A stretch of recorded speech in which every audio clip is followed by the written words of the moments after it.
Welcome to the Experts Speak English podcast. Together, we'll discover how to talk yourself into an international career without the bullshit. Every business conversation that you have takes you closer to or further away from your goal.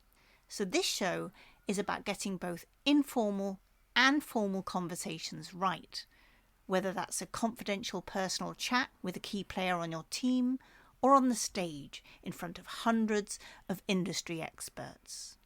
What you say and how you say it counts. And if leadership is your goal, then being able to influence people will accelerate the process. At the end of each episode, I give you an opportunity to try out what you have just learned on the show. Perhaps you'll be brave enough to rise to Coco's communication challenge. You'll get to try out one of the tools, techniques, or tips at work because listening about leadership and leading are not the same thing, honey. I'm Corinne Wilhelm. I'm a corporate communication coach with almost 25 years of experience of helping leaders to secure the career that someone with their knowledge and experience deserves through intentional communication, intercultural awareness, and the confidence to really show up as the English-speaking expert. So, let's get cracking, shall we? Corporate social responsibility, often referred to as CSR, has been around for as long as I can remember. But since the pandemic, I feel that particularly the younger generation are insisting on giving back to society through their behaviour rather than their wallet. And in the process, employers can communicate or draw attention to their brand purpose. That's great for the community that we live in, but also, if done correctly and authentically, to boost your employer brand. Many consumers, especially younger generations, want brands to take a stand on social and environmental issues. Many of them feel neglected by politicians and the government. So people are happy to break into a sweat and get their hands dirty for the sake of an initiative that they really believe in. 20 years ago, this was limited to, putting together a team for the marathon. But things have moved on, and this is a great opportunity, particularly for smaller players in a crowded recruitment market where finding talent can be limited by less appealing salaries. And of course, coming out of university, a lot of people want to work for a company that people will recognise. Now, while CSR activity clearly should never be an excuse not to pay a decent salary, for a lower than market average salary, where the corporate commitment to social responsibility is genuine and in line with your own values as an employee, that can, for a potential recruit, be the deciding factor, with all other factors being equal, of course. Corporate social responsibility really can move the needle on your employer brand, whether that's in LinkedIn, Glassdoor, or any other social media, networking events, or in the press. Authentic, transparent CSR communication, as opposed to green or pink washing, for instance, where women and environmental topics are clung onto in social media for more reach when values are not necessarily a reflection of that campaign, is important but rare. Yet CSR can be a team-building no-brainer, which can encourage people to take that arduous, time-consuming commute into the office, or indeed another location. Being together, though, is the name of the game here, not just for the sake of it or for controlling purposes, but a common goal. That's also a great way to watch your top talent in action on various corporate social responsibility initiatives. This employee engagement is dynamite and will spill over into your own goals and values. And of course, this will definitely help HR, or human relations, otherwise known as personnel, to really have a good look at potential leaders performing in a different context. It can be a really great way to discover hidden talent. It helps differentiate you as an employer from other companies competing for the same millennials in a very crowded market. So let me share an example with you, a local example actually. I'm based in Berlin, and there's a company called SIK Holz, GmbH. So they build playgrounds out of wood in Brandenburg. But it's not just any old wood.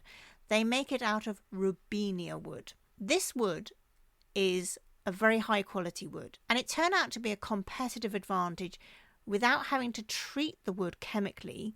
So sustainability came about really due to a lack of materials at an earlier point in time. And actually that enabled them to become, a really fundamentally sustainable manufacturer. So they have like a special certificate. It's called the Brandenburgische Umweltsiegel, ISO 14001. It's specifically for small and medium-sized enterprises or SMEs. It gets them to think about, which materials are they using? How are they storing the material? How is that being recycled? How is that being integrated into the workflow? And this is all documented and approved on a regular basis. So the CEO, Klaus Peter Gust, wanted to discover what exactly their CO2 footprint was and how they compared with other companies in their industry.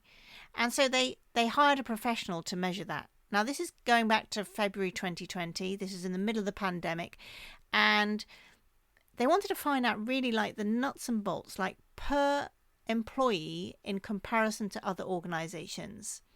The consultants gave them an idea of initiatives the company could consider to reduce their consumption even more. So as a relatively small, family-run, very small business, it was very important for them to get return on investment. So, what would it cost, you think?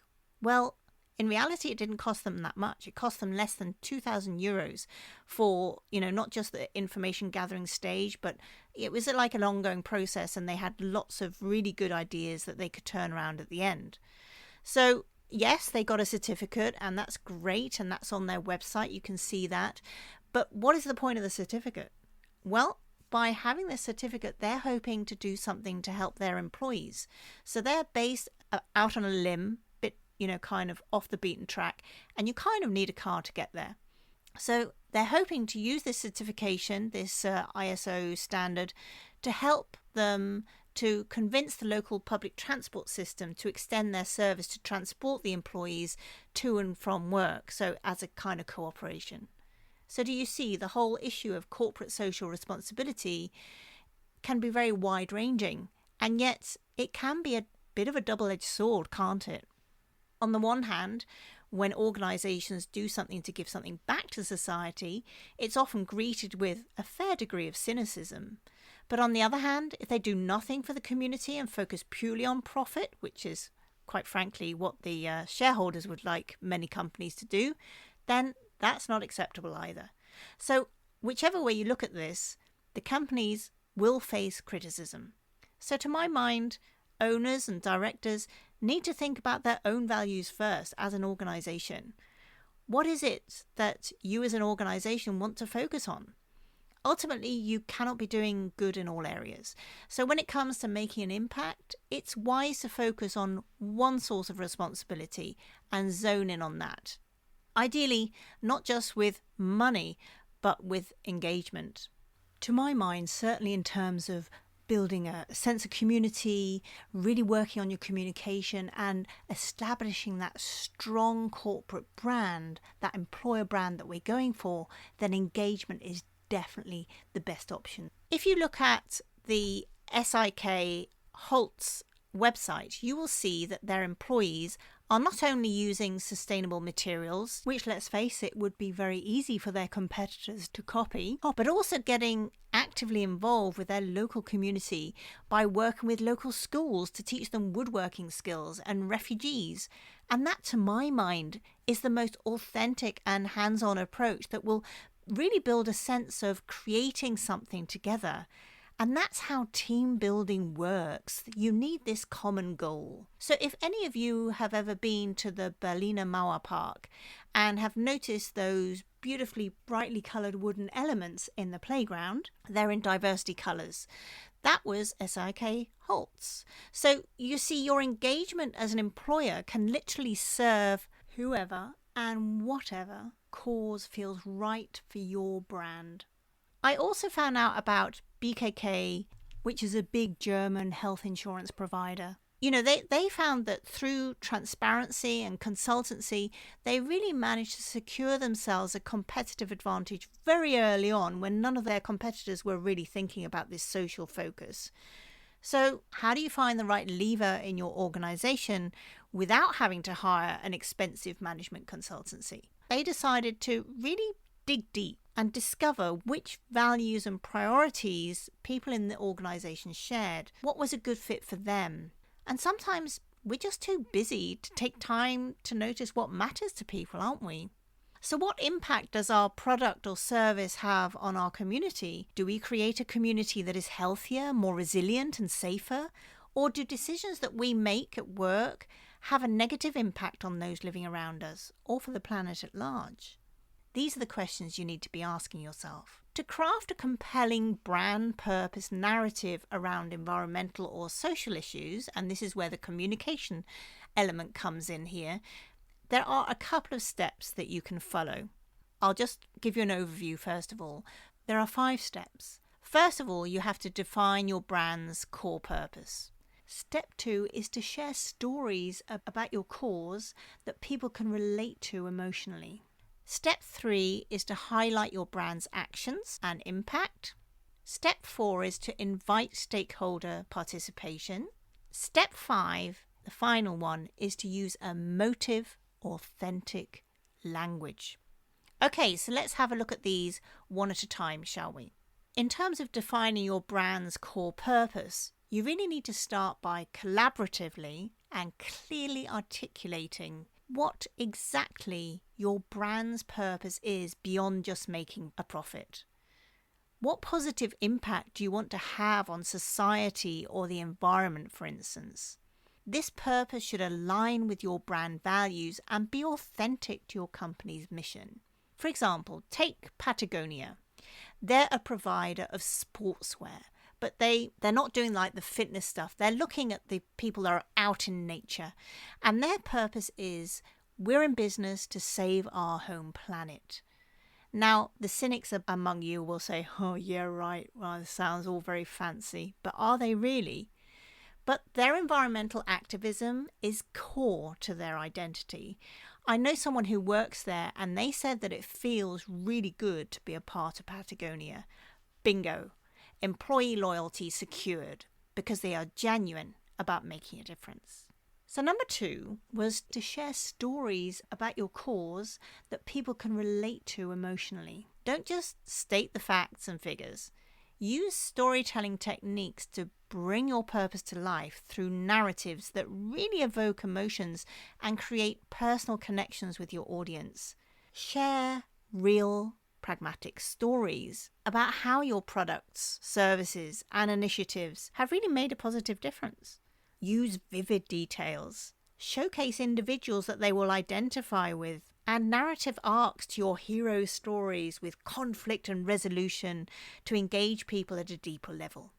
I don't know about you, but I'm a real sucker for supporting any underdog, whether it's Leverkusen finally breaking the Leverkusen curse, or amazing women that I am coaching who have been ignored and mocked as their white males march past them in the race to leadership just because they are at that age. Oh, well, the clock is ticking. Or it could be people on the autism spectrum who are trapped with a brilliant mind in a society that is, frankly, insanely intolerant. Number 3 was to highlight your brand's actions and impact. A compelling narrative isn't just about words.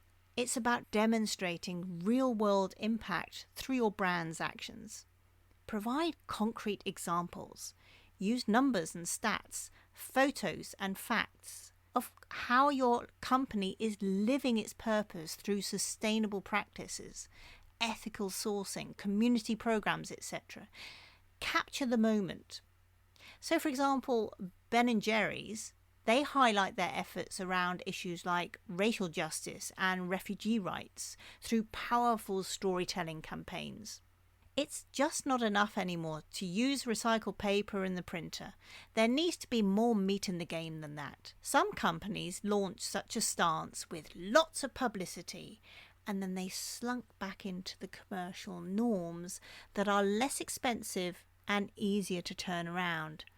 That's a shitstorm waiting to happen. If you make a decision, stick to it and think about the consequences beforehand.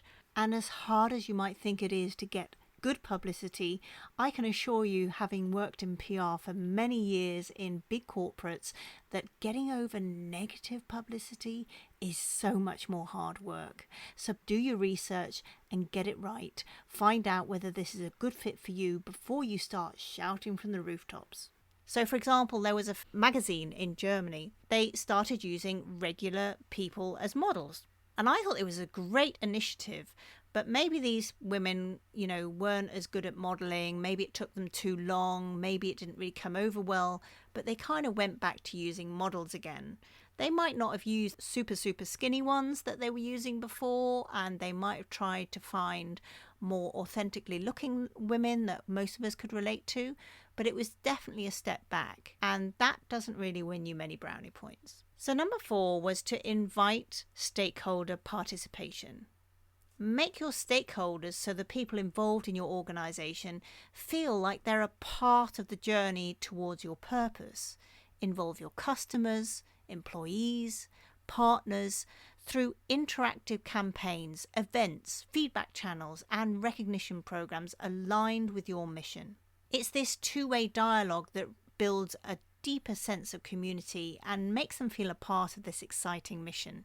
And shared ownership is really powerful in terms of establishing that brand's purpose. So making this a face-to-face experience is certainly worth considering, as it creates more of a community vibe and lots of really useful media footage too. Number 5, and this was the final point, was to use emotive, authentic language. Speak their language. Consciously craft your narrative or copy, if you like, any kind of content actually for that matter, using language that resonates emotionally with your target audience. Avoid jargon or corporate speak. People don't care about that. Use vivid, inspiring words that align with your brand voice and values. Love Your Menon, for example, uses phrases like battling and simple goal to stir emotions around their mission to support kids with cancer. It is a battle. So by following these principles, you can develop a brand purpose narrative that feels genuine, impactful, and motivates people to engage with your environmental or social mission. Whatever it is, pick them up emotionally. So sustainability is a topic very important to the younger generation, but also for young parents too. It often saves money too. So by doing something for the environment, for instance, you can raise awareness, attract more employee loyalty, and save money at the same time. So it's a triple whammy, really. Small and medium-sized or family businesses might well find it easier to engage in corporate social responsibility because there's less bureaucracy than the market leaders in their sector. But of course, the bigger players listed on the stock exchange will be financially more stable. So it's swings and roundabouts, really. Ultimately, it comes down to priorities and how you want to be perceived. It's about positioning. And if you want to be seen as a decent, responsible organisation that puts its money where its mouth is, then corporate social responsibility could be right up your alley. Being open-minded and active about your corporate social responsibility is a long-term investment that will secure the loyalty of all of your stakeholders, but particularly your clients and customers and your employees at a time when finding talent is both time-consuming and expensive. It's not rocket science to look after your talent and make sure that they can give something back to society or do something for the environment through their work. But often what you will hear is, especially at the moment, that because of acute staff shortages, there's just too much to do. There simply isn't the time, they say. And yet at the same time, the staff that are onboarding, problem solving, testing under time pressure, are feeling burned out and jaded. Actually, they're probably feeling a bit neglected. So don't you think an afternoon teaching kids how to code, to do the marketing, plan their time on an agile project, something like that, even digging a couple of trees, would be better than losing a member of staff for a month, half a year, even 2 years? Maybe you will never see them again. because many people that burn out don't go back to their original employer. They leave the company, and many of them, particularly women with families, leave the industry.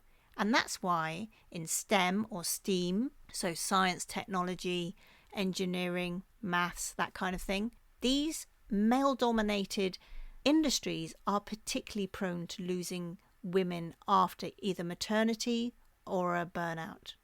So you have to be really careful here. If on the one hand you're saying we want to have more females on the board, you have to start a little bit lower down. You have to start creating the right space in which they can grow. So it might sound dramatic, but burnout isn't just some kind of excuse for lazy people not to come to work. Anxiety isn't just a reason to work from home, and absenteeism is an indicator of your employee loyalty. You can put your head in the sand, but that's not leadership. That's cowardice. So Coco's communication challenge for this episode is to find out what your organisation is doing to do their bit. Maybe they're already involved. What are they doing to give something back to the society that we all live in? If there is a corporate social responsibility officer, or whatever other fancy name they give that person, then find out how you and your team can get involved. If this is new to your company, then do some research and find out which causes would be a good fit for your employer's brand and who you could cooperate with to make a difference. Tackling CSR or corporate social responsibility in its entirety in just one episode is kind of madness, really. But I wanted you to look at the communication elements of this, the leadership impact, and see how it can make a difference through actions rather than words. But of course, you are perfectly within your rights to publicise your commitment and passion for the project. No bullshit though, please. No pink or greenwashing. So, because there's so much that goes into corporate social responsibility, I've put lots of resources on the webpage that goes with this episode, including useful articles, a podcast that you might find useful, and the playground company I mentioned earlier. So be the very best communicator that you can be, and with every conversation, you can nudge your way into international leadership with passion, not bullshit. Take care now. It's Coco from Experts Speak English, brought to you by English Speaking Experts.